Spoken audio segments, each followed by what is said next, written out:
कहानी एक गरीब किसान की लड़की की है जो अलग अलग गांवों में दूध पहुंचाने का काम करती थी। उन्हीं लोगों में एक पुरोहित के घर पे भी वो दूध पहुंचाती थी। उस पुरोहित के घर जाने के लिए उस ग्वालिन को एक तेज धारा से बहने वाली नदी को पार करके जाना पड़ता था। दूसरे लोग उस नदी को एक टूटे से छोटी सी नाव से पार करते थे। उसके बदले वो सारे लोग नाविक को एक छोटा सा धन का कुछ भाग नाविक को दे देते थे। एक दिन उस ग्वालिन को उस पुरोहित के घर जाने में देर हो गई और पुरोहित जो कि रोज सुबह ताजे दूध से भगवान का अभिषेक करता था और देर हो जाने की वजह से वह उस पर बहुत जोर से चिल्लाया और कहने लगा, अरे अब क्या करूँगा मैं इस दूध का, ले जा इसे यहाँ से, अब कोई फायदा नहीं। उस ग्वालिन ने कहा, साहब मैं रोज की तरह आज सुबह ही घर से निकल गई थी, लेकिन एक ही नाविक उस नदी में नाव चलाता है और उसी नाविक के वापस आने के इंतजार करने की वजह से मुझे देर हो गई।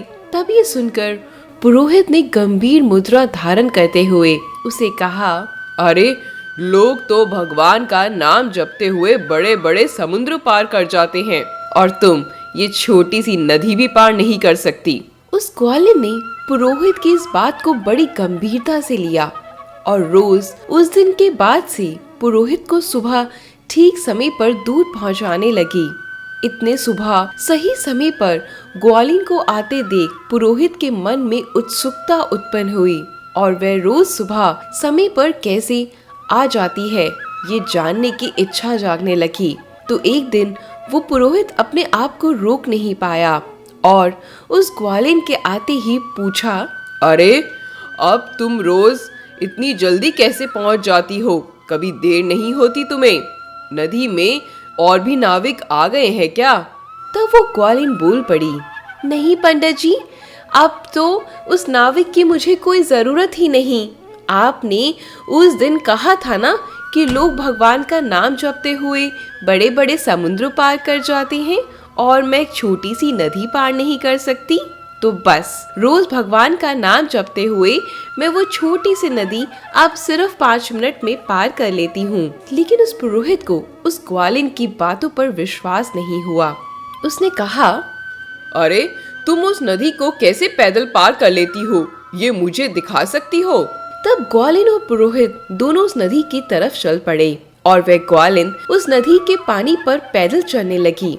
ये देखकर वो पुरोहित भी उसके पीछे पीछे नदी पर चलने को आगे बढ़ा। लेकिन जैसे ही पैर आगे नदी पर बढ़ाया तो वो नदी में गिर गया और उसके सारे कपड़े गीले हो गए। तब वो ग्वालिन जोर से चिल्लाई, अरे सेठ जी, आपने अपने भगवान का नाम तो लिया ही नहीं, देखो आपके सारे कपड़े गीले हो गए। अगर भगवान में विश्वास ही नहीं करेंगे तो कैसे नदी पार कर पाएंगे, बताओ जरा। अगर आप विश्वास नहीं करते किसी पर तो आप सब कुछ खो देते हैं।